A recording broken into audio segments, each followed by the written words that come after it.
Hey, what's up? My name is Xuan. Hi, this is Angie. And welcome back to the Chewonit podcast, a podcast where we delve into the mental health issues faced by the youth and young adults today, and we basically chew on it. We're a charity based in Singapore promoting happy and healthy living.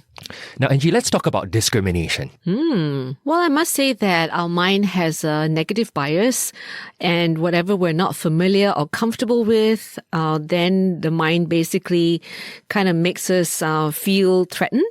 And this is how discrimination comes about and sometimes perpetuated. So does it stem from fear? Absolutely. It's all about fear. And do you think discrimination happens in Singapore? Of course, it happens everywhere. I remember when I went to the US, I was shocked that I was being discriminated. Because you are Chinese. Yeah, and maybe I was just a foreigner. So this was going back 40 years. I grew up in Malaysia and I was discriminated against blatantly, as there are even legislation to legalize discrimination. So I guess when I was in Malaysia, I kind of accepted that, if I'm not a certain race, then I would be discriminated against. But when I was going to the US to study, I wasn't expecting that because at that time, we didn't have as much news about what's going on in the US compared to now. And I was going there with starry eyes thinking that, wow, this is a land of the free and there's no discrimination. Everybody's equal. Well, it wasn't the case. It got a shock. I was shocked and I was deeply hurt because I had a roommate who said to me, why don't you just go home? Because I was different. I didn't drink alcohol. I didn't smoke, and I didn't have joined their parties because I knew I was there to study, and I had to make sure that I didn't disappoint my parents who invested so much of their savings for me to get a good education. Yeah, but how do you cope as a 20-year-old, 18-year-old, 20-year-old living by yourself in the US? How did you cope with that discrimination? So what I knew I had to do was to really seek support from the people whom I'm familiar with, basically people who came from Malaysia and Singapore, and hung out with them because we were all able to give each other moral support. And we had then the social network and friendships that we could rely upon. Yeah. That's why when people are discriminated against, they tend to be drawn to others who are in the same boat. And this can actually give rise to resentful retaliation. But did you ever feel the need to sort of like assimilate and give in to, the people living in America, right? Those people who discriminated against you. Did you ever feel like you need to blend in and sort of force yourself in?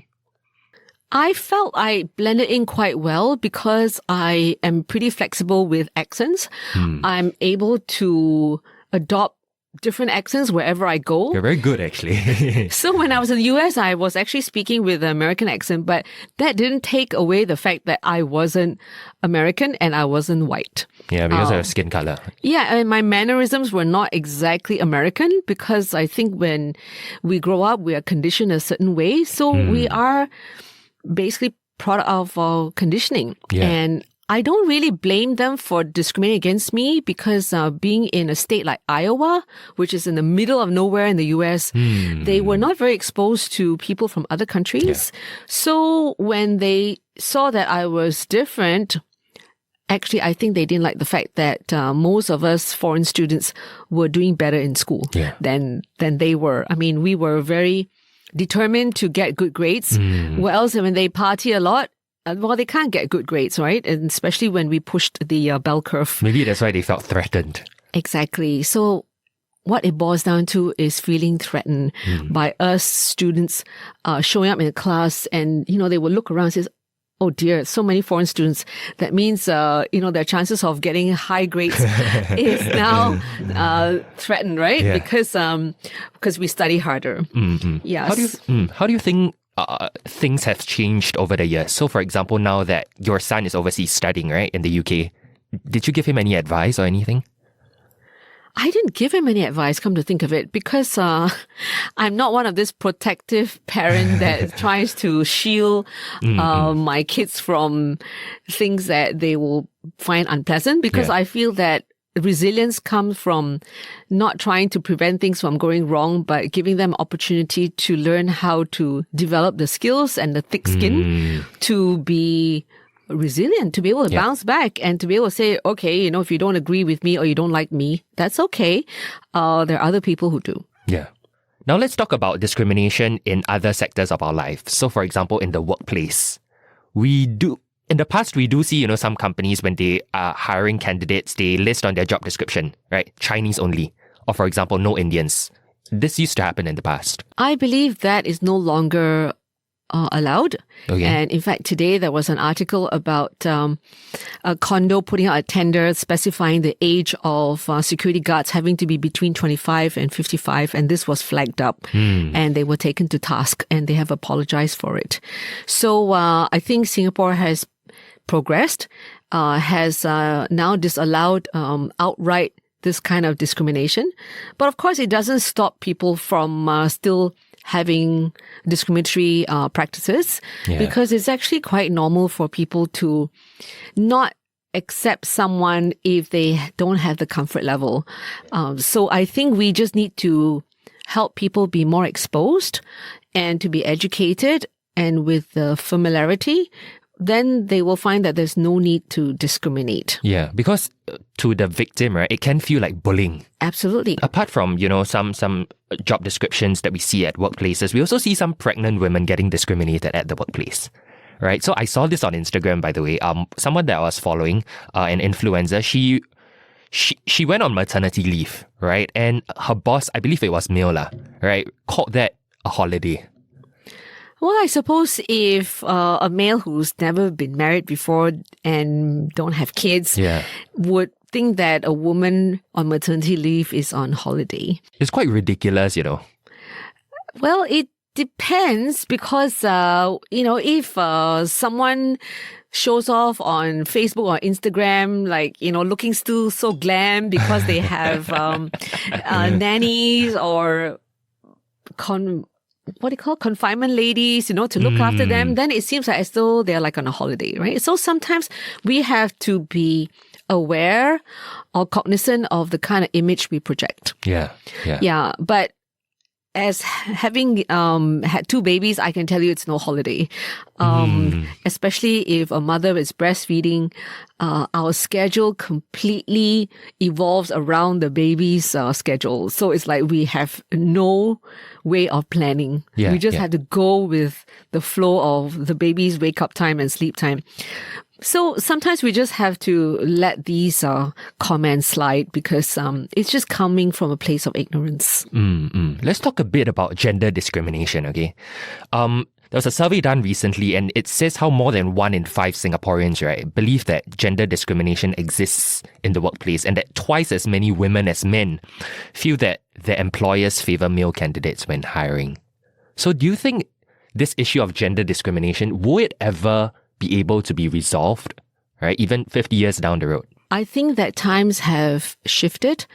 I recall that in my time in joining the workforce, there were even fewer women in higher positions. That has changed a lot. It's up to us women to do the pushback or to also prove ourselves that we are as worthy, not to expect the men to just give us the opportunity outright, although that would be really nice. So we sometimes believe that to be in the same position as a man, we have to be better than the man. Yeah, so do you feel it's because, right, the fact that, women feel that, the employers favor male candidates, do you feel it's because women already have that preconception that, because they're female, so the way they act out in the workplace, they don't try to take as many risks as their male employers. They don't take as many, they don't take up as many opportunities. So this boils down to what are the priorities of the woman? If she has plans on having work-life balance and wanting to eventually get married and have kids, then the employer is unlikely to take her too seriously. Because as an employer, why would one want to invest in someone who is not fully committed on the long haul? But then if it's, you have children and all that, why isn't that considered committed? Because you might be ending up wanting to work half-time, or you may, need to take a lot of time off. But Angie, you used to be a married woman with children as well. Yes, absolutely. And I was very focused on my career. Yeah. I had my mom to help look after my kids. I also had a helper, and it was a trade-off that I made. That career was really important. Not that my children weren't, but I wasn't one of these women who wanted, to have everything.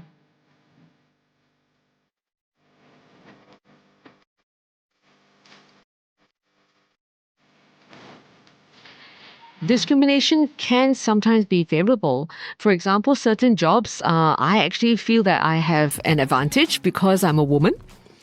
And like in sales, when I used to be involved in sales, generally women tend to be more effective in sales because they're able to get appointments or organize lunch meetings with the bosses of other organizations more easily than a man. I mean, why would a man want to have lunch with another man, right? I mean, then that's not favorable to the man already, right? Exactly. So discrimination is not always unfavorable. It can also be favorable.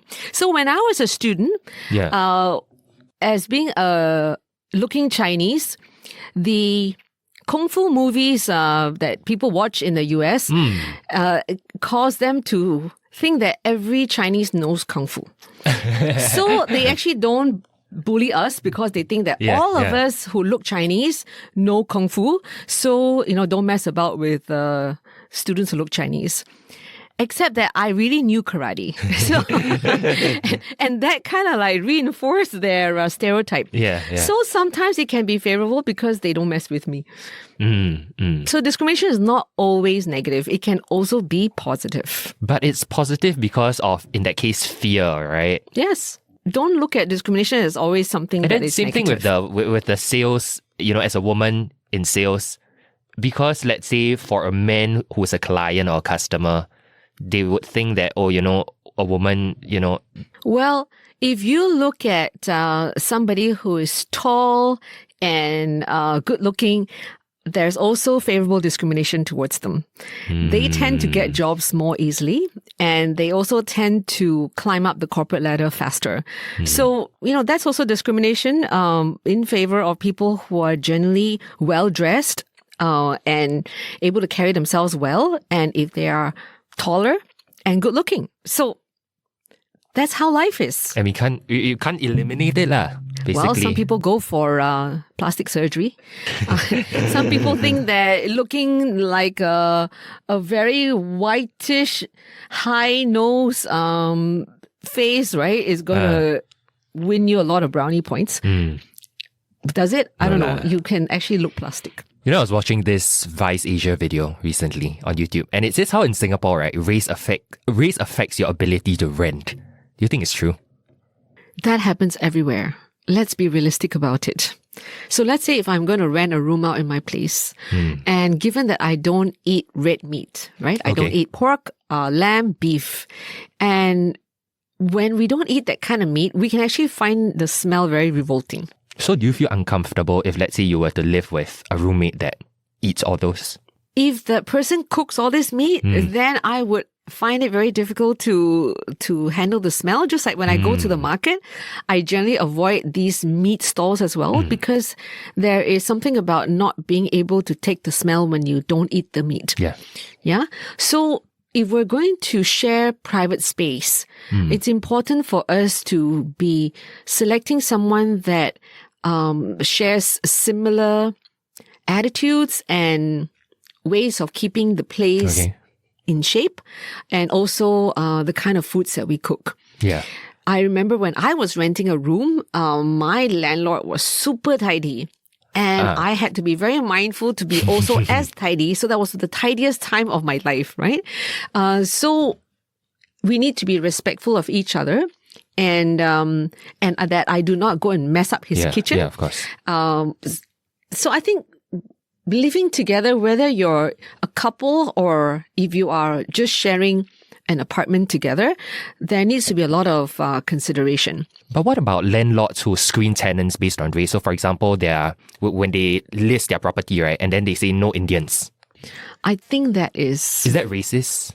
I would say it's better to consider whether that individual would be someone you can live with. And It's not based on race, but rather it would be based on the alignment of how the living patterns are and the food preferences and whether somebody is tidy or not, if you are someone who's tidy. I think these things are more important. I remember when I was in the US, I shared an apartment with an Indian and Malays, and we had a great time because he would cook Indian food and the rest of us would cook different Chinese food. Yeah. Now, remember that even among Chinese, especially 30 years ago, they used to discriminate against each other. Oh, really? I remember my own auntie was told not to marry a non-Hokkien. Huh? Yeah. What? Today, it has changed a lot because partly due to the Mandarin policy that you cannot even kind of sense like, oh, you mean you're Hokkien or you are... yeah, you cannot tell. Yeah, so that Speak Mandarin campaign has actually been very helpful in that sense. And now nobody looks at the other and say, what dialect are you? So even among the Indians, they do discriminate against each other. Northern Indians, Southern Indians, and even across different states, different castes. So discrimination is there. It's how we need to be sensitive about it. Okay, then is that discrimination fair then? Because if let's say, like what you were saying earlier, right, it's based on your preferences. If let's say you were to live with another person of another race, for example, Indians, right? Some landlords may believe that Indians would cook curry and the smell would stink. And that's why they don't want Indians living in their household. Well, is that fair?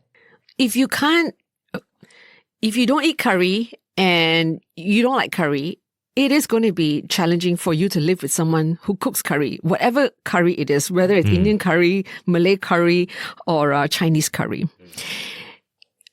Even, let's say I have a home and I want to rent it out. Yeah. I may not want a male living in my house, right? Because I would feel more comfortable having a female rent a room. Does that mean I'm discriminating? No. So that's why, at what point does it get, racist or... So don't explicitly state it because it might come across as discriminating or being offensive. So if I were to rent a room out, is it okay if I say female only because I'm female? How come that's not a big deal, right? Yeah. Or if a male advertiser says male only because he doesn't want a female, and that seems to be okay. Same thing with marriages. So for example, let's say a Chinese man may not want to marry, let's say, a Eurasian girl. Yeah. That's also fair because of preferences? Well, it's not so much as fair, but if he feels that there's going to be too much family objections to deal with, then he may not want to have all the... But that family objections, then, is it racist on the family's part? Again, right, we come back to if the family is not familiar with a particular culture or a particular type of people, then the natural instinct is to be so-called discriminating. Yeah. So exposure therapy is what is needed. To expose the person to people of different culture helps the person to be comfortable. Yeah. Yeah, because sometimes discrimination is not just across races. It could also be, whether you come from a very wealthy family or a not so wealthy family or, okay family, because the discrimination is on the basis that, you won't fit into our family. Yeah. Yeah. And that has happened as issues in the family as well, because if the norms are different, then there's adjustment, and there could also be remarks made by certain family members against the person that makes the person feel very hurt and out of place. So I think we cannot be too black and white about this and just call it racist. Discrimination or is bad or whatever. Yeah. Yeah, I think we just need to be sensitive why certain areas of discomfort exist and how to be sensitive, considerate, and diplomatic about it.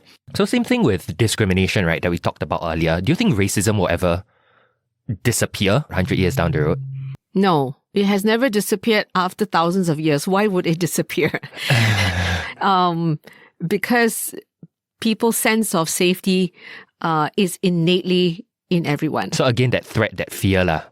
Yes. So if you go to another country and you have been brainwashed by media or friends or family that, hey, watch out for this kind of people, you will immediately feel tense and alert whenever you see person fitting that profile, because safety is paramount. But if you have the guts, is to go and get to know this person. He's probably, a really nice guy or a really nice person. But of course, you need to have a comfortable sense of yourself to do that. Yeah. Have you heard of the phrase brown face?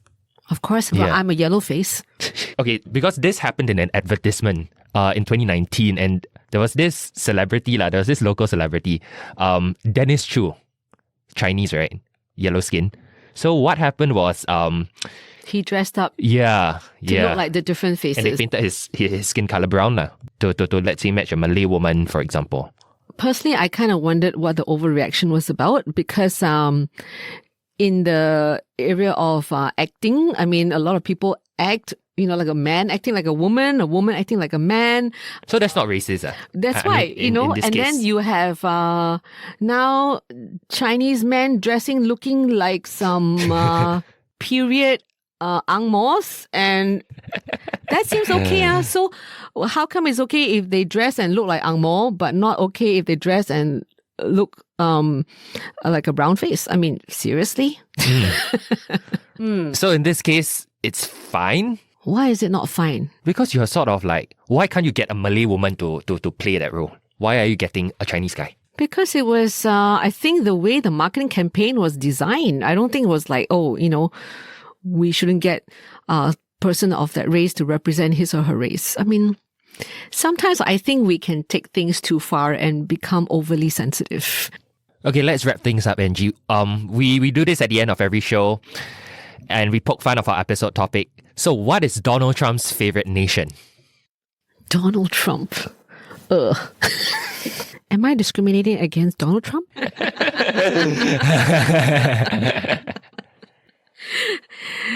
So is that considered discrimination? Well, I do not have a good opinion of the man. So what is Donald Trump's favorite nation, Angie? I actually don't care to know. He's not one of my favorite people.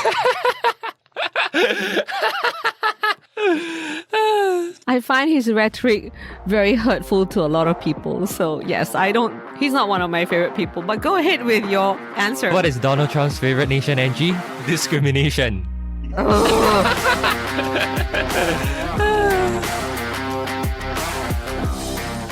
Hope you enjoyed today's episode. Now, shh, I got a little secret for you, Next week, of course, it being our final episode, it's gonna be extra special, okay?